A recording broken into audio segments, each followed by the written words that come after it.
My name is David, and I get on the internet to talk about my previous corn addiction and affairs that I had and the recovery that I've been on since then. I wanted to take a little different approach in this video because I think there's a TikTok mindset of let's follow this person because they've solved everything.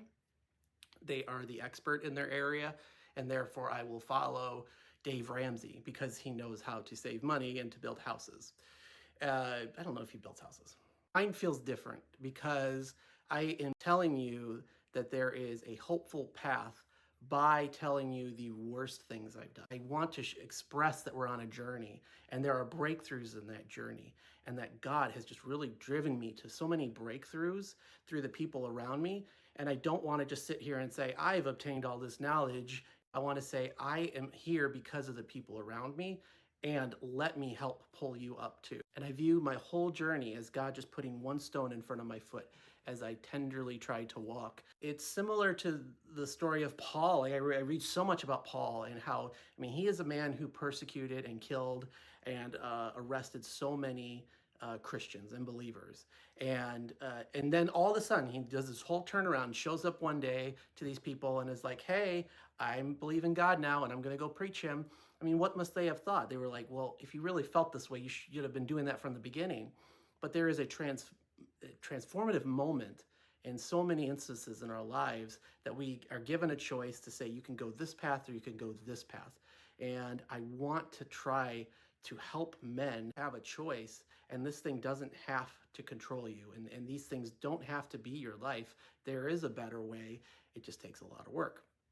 Now, with Paul, he could have been like, I'm the greatest apostle and I'm the best at everything. But because of his past, he was kept at a very humble level where he could not boast. And in a similar way, I can't boast either. I can't call myself Paul. I can only relate to him. And I can't say, hey, I found the secret to everything.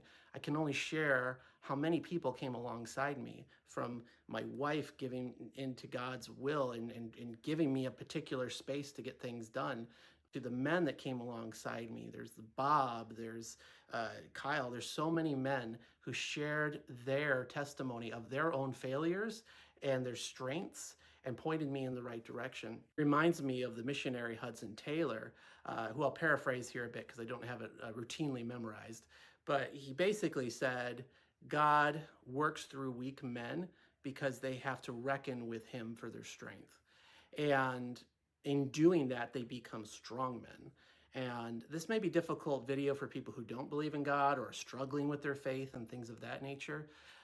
But there is a particular moment where you surrender yourself and all the things you've been clinging on to and watch that something doesn't come back that's greater. And so I can only share that portion of my heart with you. I am here because I want to see so many men transformed. And I know that I won't be able to do that unless they choose to do that. But I want to be here for when they're willing to pick up the phone or get on a Zoom call and talk. And I find such passion in it because I have been the person that's sitting on the other end of that call, needing someone to pick up.